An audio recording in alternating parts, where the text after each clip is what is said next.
కాకినాడ రమ్య హాస్పిటల్లో ఒక మహిళకు అరుదైన శస్త్రచికిత్సను విజయవంతంగా నిర్వహించారు. పెదపూడి మండలం పందలపాక గ్రామానికి చెందిన వెంకటలక్ష్మి అనే 53 సంవత్సరాల మహిళకు కడుపులో కంతి ఏర్పడింది.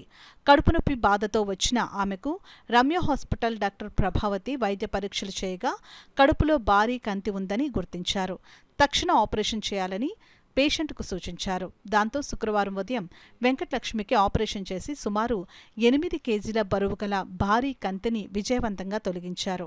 ఈ సందర్భంగా hospital chairman doctor Pitani Annavaram మాట్లాడుతూ తమ హాస్పిటల్ ఇటువంటి అరుదైన ఆపరేషన్లను తరచూ చేస్తున్నామని, ఇంత భారీ సైజు గల కంతిని తొలగించడం ఇదే ప్రథమమని తెలియజేశారు. పేషెంట్ భర్త అబ్బులు తన భార్యకు విజయవంతంగా ఆపరేషన్ చేసిన డాక్టర్ ప్రభావతి వైద్య సిబ్బందికి కృతజ్ఞతలు తెలిపారు. ఈ గర్భిణీకి సంబంధించి మొన్న వెస్ట్ గోదావరి నుంచి ఒక హ్యాండిక్యాప్ లేడీ వచ్చింది. ఆమెకి బయటంతా ఆమె she complicated with fibroid uterus and pregnancy also there. అలాంటి పేషెంట్కి మరి బయట అయితే అందరూ అసలు గర్భిణీ నిలవదు, ఒకవేళ ఈ కంటిని తొలగిస్తే కనుక హిస్టెక్టమీ చేయాలి, గర్భసంచిని తీసేయాల్సి ఉంటుంది అని చెప్పడం జరిగింది.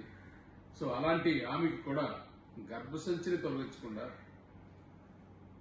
తల్లిని బిడ్డని కూడా, అంటే ఆమె వెస్ట్ గోదావరి మార్టీ నుంచి వచ్చింది.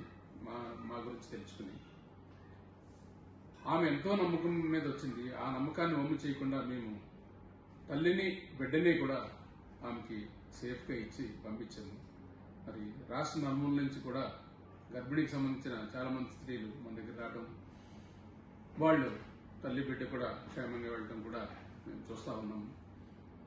ప్రైవేట్ సెక్టార్లో ఒక ప్రైవేట్ హాస్పిటల్ 1,00,000 మంది బిడ్డల్ని సమాజానికి ఇవ్వటం అనేది అరుదైన సంఘటన. అలాంటి గొప్ప ఒక చరిత్రను మేము సృష్టించడం జరిగింది. మా హాస్పిటల్ పెట్టి దాదాపుగా 25 సంవత్సరాలు అవుతుంది. ఈ 25 సంవత్సరాల్లో కూడా 1,00,000కే మించి పిల్లలు మా హాస్పిటల్ నుంచి బయట సమాజానికి వెళ్ళి వివిధ వృత్తుల్లో స్థిరపడి ఉన్నారు. కొందరైతే మరి అప్పుడే పుట్టిన బిడ్డలు అయితే చాలా మంది ఉన్నారు. సో మాకు ఇలాంటి సమాజానికి మంచి చేసే ఈ అవకాశాన్ని ఇచ్చిన ఆ దేవుడికి పరిపరి విధాలుగా కృతజ్ఞత తెలుపుకుంటూ, మరి భవిష్యత్తులో మేము బ్రతుకున్నంత కాలం ఎలాంటి సర్వీసు సమాజానికి చేసే విధంగా మాకు శక్తి సామర్థ్యాలు ఇవ్వాలని ఆ దేవుడిని కోరుకుంటూ